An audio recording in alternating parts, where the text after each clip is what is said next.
Assalamualaikum warahmatullahi wabarakatuh.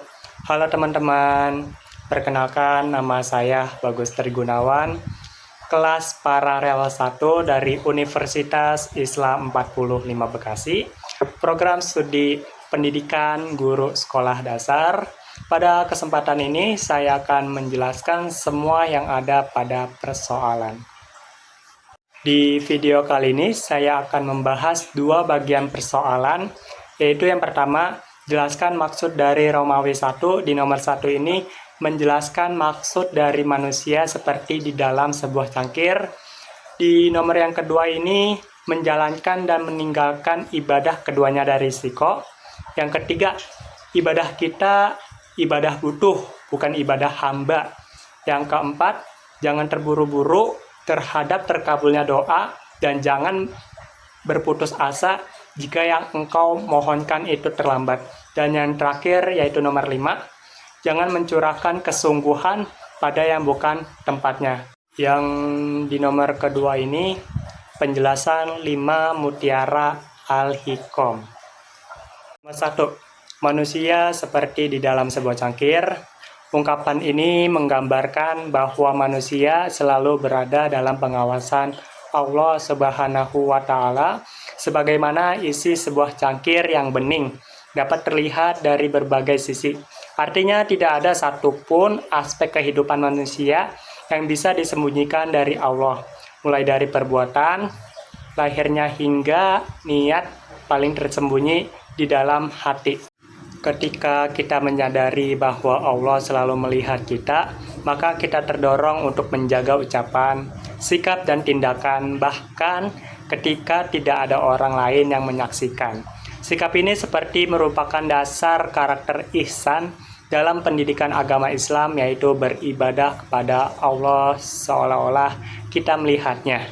Dalam kajian akademik Nata tahun 2019, dalam jurnal Pendidikan Islam menyebutkan bahwa kesadaran akan pengawasan Allah atau konsep muraqabah merupakan fondasi pembentukan akhlak seorang pendidik. Guru yang memiliki kesadaran batin ini akan lebih jujur, konsisten, dan mampu menjadi teladan bagi peserta didiknya.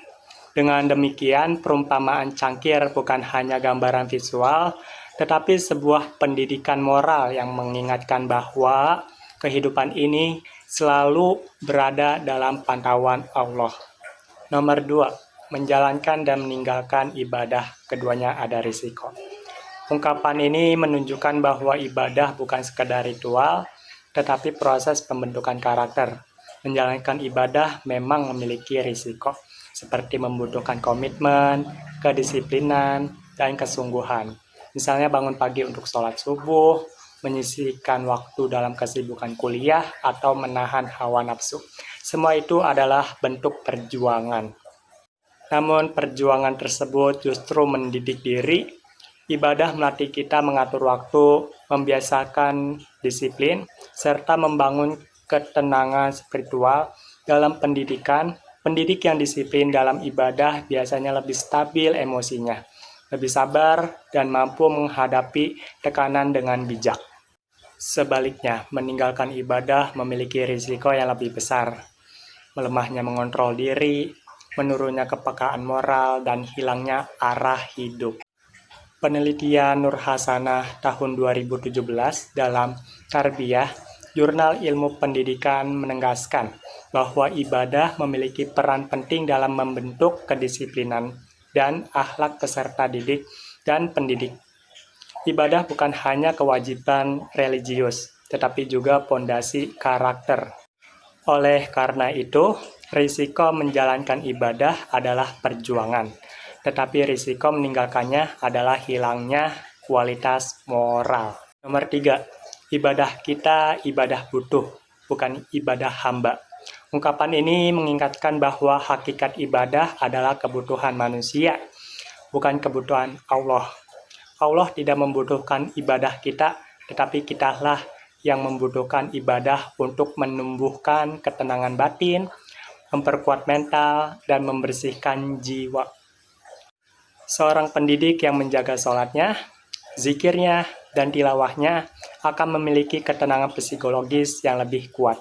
Ini penting karena guru sekolah dasar berhadapan dengan berbagai karakter anak, dan itu membutuhkan kesabaran serta kestabilan emosional. Dalam kajian ilmiah Kodri tahun 2020 dalam Psikologi Islam Jurnal, menjelaskan bahwa ibadah berfungsi sebagai kebutuhan psikologis manusia, menenangkan pikiran, mengurangi stres, dan menumbuhkan empati. Dengan kata lain, membentuk kesehatan spiritual pendidik. Karena itu, ibadah bukan sekedar kewajiban formal, tetapi kebutuhan. Kita menjalankan ibadah agar jiwa kita kuat. Kita sholat bukan hanya karena diperintahkan, tetapi karena kita membutuhkan arahan dalam menjalani hidup. Inilah yang dimaksud ibadah butuh, yaitu ibadah sebagai kebutuhan jiwa manusia untuk menjadi pribadi yang lebih baik. Nomor 4. Jangan terburu-buru terhadap terkabulnya doa dan jangan berputus asa jika doa terlambat. Ungkapan ini mengajarkan tentang kesabaran dalam pendidikan spiritual. Doa tidak selalu langsung dikabulkan. Ada doa yang dikabulkan cepat, ada yang ditunda karena waktunya belum tepat, dan ada yang diganti dengan sesuatu yang lebih baik. Tidak semua usaha langsung menghasilkan perubahan. Tidak semua siswa langsung memahami materi. Tidak semua tantangan langsung teratasi.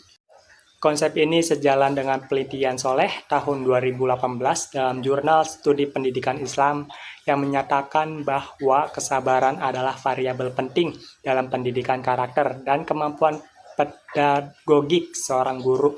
Guru yang sabar adalah guru yang berhasil. Doa yang belum terkabul bukan berarti ditolak. Bisa jadi Allah sedang mempersiapkan kita, memperbaiki situasi, atau melindungi kita dari sesuatu yang tidak kita ketahui. Nomor 5. Jangan mencurahkan kesungguhan pada yang bukan tempatnya. Ungkapan ini mengajarkan pentingnya fokus dan prioritas. Kita juga memiliki tanggung jawab akademik, spiritual, dan pengembangan diri.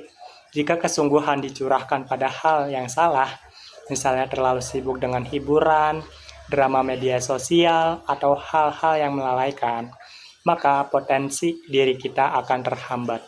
Sebaliknya, ketika kesungguhan kita diarahkan pada hal yang bermanfaat seperti belajar, ibadah, membaca, dan persiapan menjadi pendidik, maka kualitas diri kita akan meningkat pesat. Dalam pendidikan modern, konsep ini sejalan dengan teori self-regulate learning Zimmerman tahun 2015, yaitu kemampuan mengatur waktu, fokus, dan juga energi untuk mencapai tujuan belajar.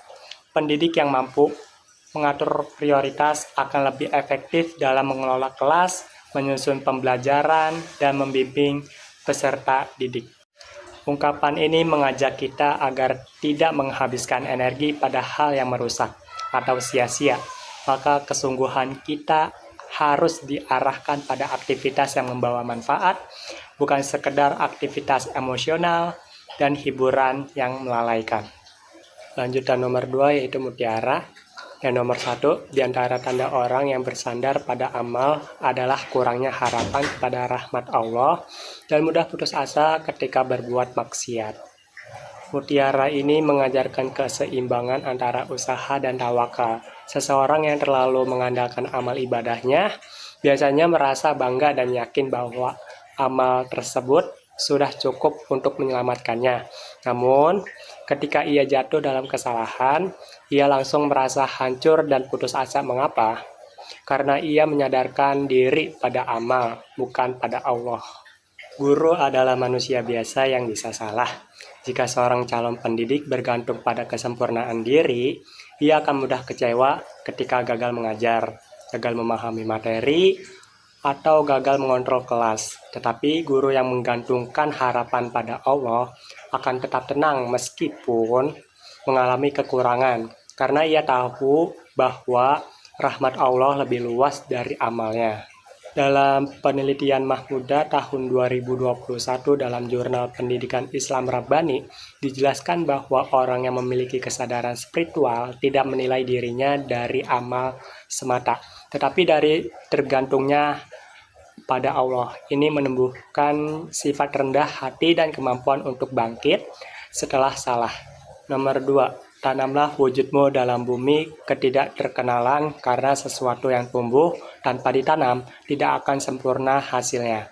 Mutiara ini mengajarkan kerendahan hati dan proses yang bertahap. Bumi ketidakterkenalan maksudnya adalah fase di mana seseorang belajar tanpa mengharapkan sorotan. Seseorang yang ingin cepat terkenal atau cepat diakui biasanya tidak matang secara karakter, tetapi orang yang tumbuh perlahan dalam kesunyian dan konsisten akan menghasilkan pribadi yang kuat dan lebih stabil. Beberapa penelitian pendidikan karakter Islam menjelaskan bahwa proses pembiasaan diri yang konsisten akan menghasilkan pribadi pendidik yang matang. Suyadi tahun 2020. Karena itu, mutiara ini mengajak kita untuk tidak terburu-buru ingin diakui, tetapi fokus menyempurnakan kualitas diri terlebih dahulu. Nomor 3, bagaimana mungkin Allah terhijab oleh sesuatu, padahal Dia yang menampakkan segala sesuatu. Mutiara ini membahas konsep ma'rifatullah, yaitu mengenal Allah. Tidak ada yang bisa menutupi Allah. Yang tertutupi bukan Allahnya, melainkan hati manusia. Dosa, kesibukan dunia, dan kelalaian dapat menjadi hijab yang membuat manusia tidak merasakan kedekatan Allah, meskipun Allah sangat dekat. Dalam kajian Mahmudah tahun 2021 dijelaskan bahwa seseorang pendidik harus memiliki kepekaan rohani agar dapat mendidik dengan hati. Guru yang hatinya terhubung dengan Allah akan memiliki aura positif yang sangat berpengaruh pada pembelajaran. Karena itu, mutiara ini mengajak kita untuk membersihkan hati, bukan karena Allah jauh, tetapi karena hati kita yang sering tertutup oleh dunia. Ketika hati kita bersih, kedekatan dengan Allah terasa, dan hal itu mempengaruhi cara kita mendidik nanti. Nomor 4, tanda matinya hati adalah tidak sedih ketika melewati ketaatan dan tidak menyesal ketika melakukan kesalahan. Mutiara ini mengajarkan indikator kesehatan spiritual. Hati yang sehat akan merasa gelisah ketika meninggalkan kebaikan dan merasa bersalah ketika melakukan kesalahan. Ini menunjukkan bahwa hati masih hidup, tetapi jika seseorang tidak peduli lagi pada ibadah yang terlewat atau dosa yang dilakukan, itu tanda bahwa hatinya sedang sakit atau mati. Dalam pendidikan karakter, perasaan bersalah ketika melakukan kesalahan adalah salah satu tanda bahwa seseorang masih memiliki sensitivitas moral. Di Kona tahun 2011, tanpa sensitivitas moral, seseorang tidak dapat menjadi pendidik yang baik. Karena itu, mutiara ini adalah peringatan bagi kita semua. Jika kita mulai merasa biasa saja ketika meninggalkan sholat atau melakukan kesalahan kecil, maka kita harus segera memperbaiki diri agar tidak semakin jauh dari Allah. Nomor 5. Tidak ada dosa kecil jika dihadapkan pada keadilannya, dan tidak ada dosa besar jika dihadapkan pada karunia-Nya. Mutiara ini mengajarkan dua hal penting. Yang pertama, tidak ada dosa kecil ketika Allah menilainya dengan keadilannya, karena Allah maha teliti dan maha adil. Bahkan kesalahan kecil pun bisa menjadi besar jika dilakukan terus-menerus atau diremehkan. Yang kedua, tidak ada dosa besar ketika Allah menilainya dengan karunia-Nya, karena ampunan Allah sangat luas. Dosa sebesar apapun dapat diampuni jika disertai taubat yang sesungguh-sungguhnya. Dalam kajian tasawuf dan pendidikan karakter Mahmudah tahun 2021, keseimbangan antara rasa takut yaitu khauf dan rasa harap yaitu raja merupakan kunci pembentukan jiwa yang stabil. Pendidik yang seimbang antara rasa takut berbuat salah dan berharap pada karunia Allah akan memiliki karakter yang baik. Mutiara ini menanamkan bahwa kita jangan meremehkan dosa kecil, tetapi juga jangan putus asa karena dosa besar. Sikap seperti ini sangat penting agar pendidik memiliki ketenangan dari kejujuran hati.